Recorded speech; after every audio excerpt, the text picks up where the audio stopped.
Գյուրջան Կասկադ, հասանելի բնակարաններ 65 ամիս մարման ժամկետով։ Ներմուծման ծավալները նույն տրամաբանությամբ նշեմ 24 թվականին, ուրեմն 17 միլիարդից մի փոքր ավել ներմուծել ենք, առանց ոսկու 11.1 միլիարդից մի փոքր ավել։ Աշխատատեղերի թիվը դե գիտեք ըստ էության պատմական ռեկորդներ ենք արձանագրում եւ սա այո եւ փաստ է արդեն եւ այդ պատմական ռեկորդների մասին չխոսենք, որովհետեւ դրանք ըստ էության անընդհատ ամեն հաջորդ ամիս նոր թվեր ենք ունենում։ Խոսեմ ինձ թվում է կարևոր թեմա է, եթե նայենք ձեր հարցի համատեքստում, օրինակ միջազգային տնտեսական վարկանիշներում մենք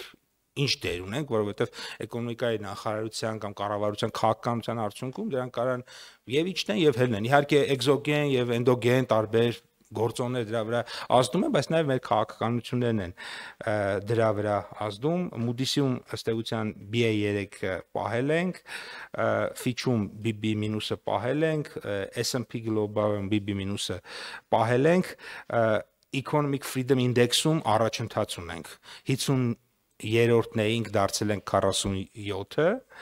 184 երկրների մեջ։ Global Innovation Index-ում էլի առաջընթաց ունենք, 72-ն էինք,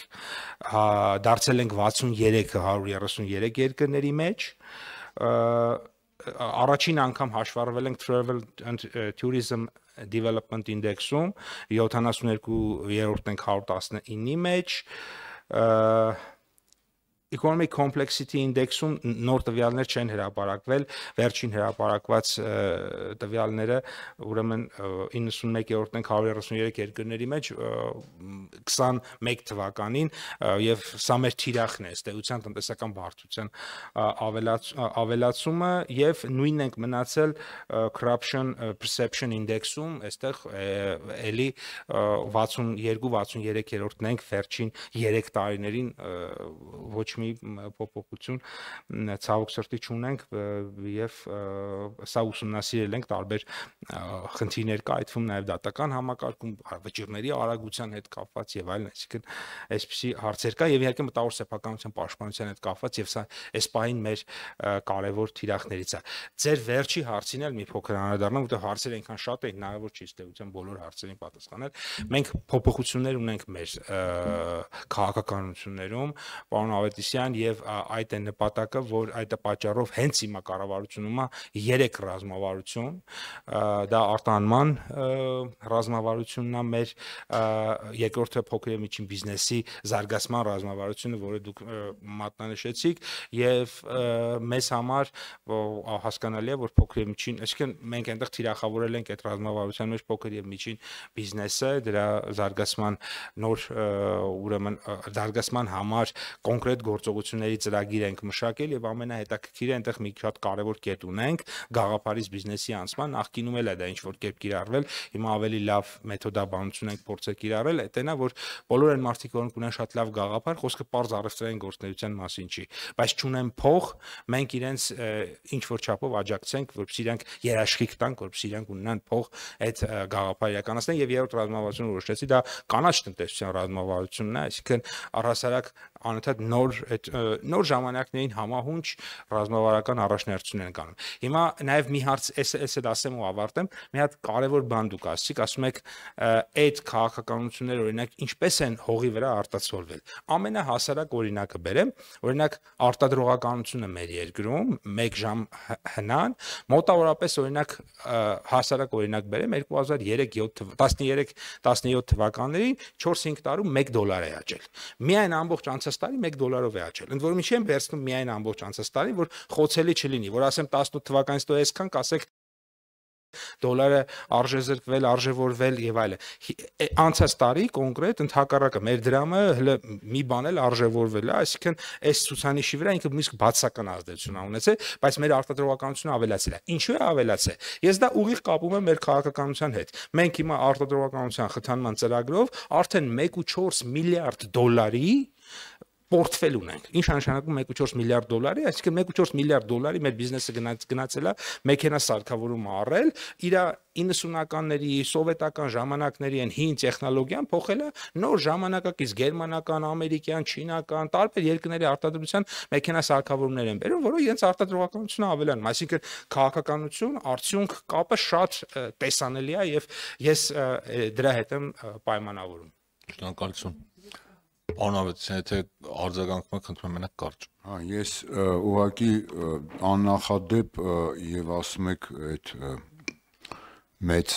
հանգրվանների եք հասնում, ոնց եք ասում, աննախադեպ ցուցանիշներ եւ այլն, բայց կառուցվածքից եք խոսում, սա անկերպով պարոն Պապոյան, չանդրադարձակ, որ ձեր իշխանության օրոք նման մի աննախադեպ ցուցանիշ է կա, մեկ երկրից մեր արտաքին տնտեսական կախվածությունը դեր իշխանության օրոք ամեն տարին նախորդի հետ կապված այս վերջին փուլում շեշտակի աճում է, դա ակնհայտ փաստ է, ինչը լավ չի,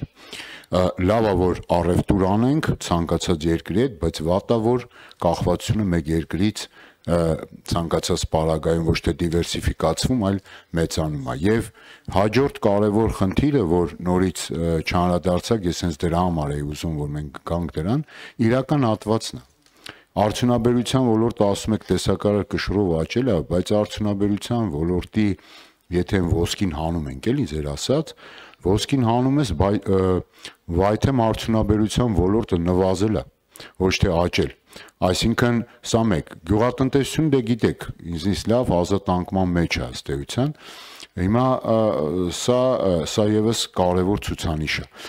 եւ սրանք է, որ պետք է վերաիմաստավորեն ձեր ծրագրերը եւ առաջնահերթություն լինեն եւ ամենավերջում ասում եք թիրախավորում ենք փոքր ու միջին բիզնեսը, հուսամ դրական չէ, իմաստով եք թիրախավորում, ոչ թե վերացնելու տեսանկյունից,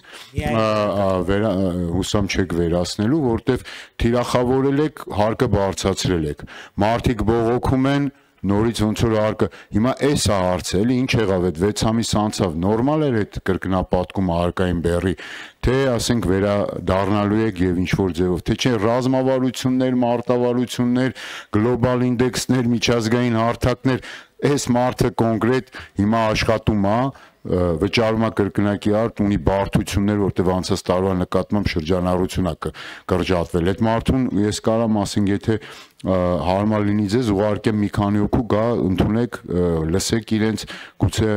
ավելի լավ բացատրեն, քան ես։ Պարոն Ավետիսյան, ինձ թվում է լավ մեթոդ չի, ոլորտում, որտեղ ասենք տասնյակ հազարավոր մարդիկ են աշխատում, դուք մի քանի հոգի ուղարկեք, ես էլ ասենք օրինակ մի քանի տասնյակ հոգի ուղարկեմ հակառակը։ Դա լավ մեթոդ չի։ Եկեք այլ մեթոդաբանություն օգտագործենք, իսկ մեթոդաբանությունը հետեւյալն է, որ նոր առաջարկված մեխանիզմով, եթե մարդը աշխատում է թղթով, այսինքն օրինական, իր հարկերը նվազում են։ Օրինակ ասենք տարածքի վարձակալության գինը նախկինում հնարավոր չէր հաշվանցել, հիմա հաշվանցվում է, վարձատրության թիվը աշխատողների հնարավոր չէր հաշվանցել, հիմա հաշվանցվում, այսինքն մարդկանց համար հարկերը կրճատելու հնարավորություններ է։ Հիմա ձեր ասած դեպքը, որ ասում եք կրկնապատկվել է, այդ նշանակում է այդ մարդը տարածքի վարձակալությունը 100% ստվերում էր, աշխատողները 100% ստվերում էին, ոչ մի թուղթ չկա ապրանքների ձեռքբերման, այդպես ոնց կլինի ախր, այսինքն ապրանքները ձեռք բերելու թուղթ չկա, բան չկա, այսինքն ինչ է, գնում են Վրաստանից 25 կիլո ինչ-որ բան են բերում, ոչ բանա չգրանցված աշխատողով վաճառում են, տարածքի վարձակալության փողնել սևով տալիս են, այսինքն այդ դուք այդպես եք պատկերացնում բիզնեսի զարգացումը Հայաստանում։ Ես այդպես չեմ պատկերացնում եւ իմ դուք հիմա իսկ ես նկարագրում եմ շատ մարդկանց դեպքում, որոնք որ այդպես չեն աշխատում եւ իրենք կարողանում են պատշաճ փաստաթղթավորում արել եւ իրենց հարկերը օրինակ չեն ավելացել նվազագույնը կամ կարող են նույնիսկ եւ հնարավոր է նույնիսկ պակասեն, որտեղ հնարավորությունը այդպեսին է։ Եվ երբ որ մենք խոսում ենք մեր ռազմավարությունների իրականացման մասին, այո, ես խոսում եմ այնպիսի տնտեսվարողների մասին, որոնք որ պատշաճ հարկային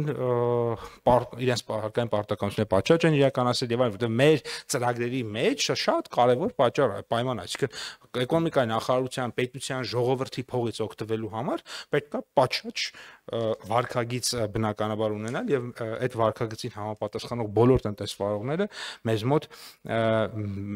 բոլոր տնտեսվարողների առաջ, այսպես ասած, մեր դռները բաց են եւ մենք իրենց աջակցում ենք։ Որոշակի ուղղություններով թերակատարումները հենց նաեւ դրանով է պայմանավորված, որ տարվա ընթացքում օրինակ իմ գնահատմամբ ինչ որ ծրագրերի արդյունավետություն բավարար չի եղել, այսինքն ես նայել եմ, տեսել եմ, որ այս ծրագիրը արվել է, արդյունքային ցուցանիշները բավարար չեն եղել, համարել եմ, որ պետք է այդ ծրագիրը ել չանենք։ Օրինակ, այդպես եմ կարծում, որ ես կարծում եմ, որ արդեն եւ շրջանառել ենք, օրինակ, բարձր որակավորում ունեցող մասնագետների ծրագիրը ինքը այս փուլում այլևս ինչ թվում է պետք չի, օրինակ մենք պետքա իմ կարծիքով դա արդեն ավարտենք եւ այդ գումարները օրինակ ուղենք նույն արտադրողականության խթանման ծրագրում ավելի լավ խթաններ տալու, որովհետեւ այստեղ մենք տեսնում ենք շատ ավելի չափելի, շատ ավելի հաշվելի եւ շատ ավելի տեսանելի աճեր դրած գումարի եւ արդյունքի եւ տնտեսության մեջ դրա էֆեկտների եւ նաեւ մեր քաղաքականությունների հետ համահունչության մասով։ Խնդրեմ, պարոն Խաչատրյան,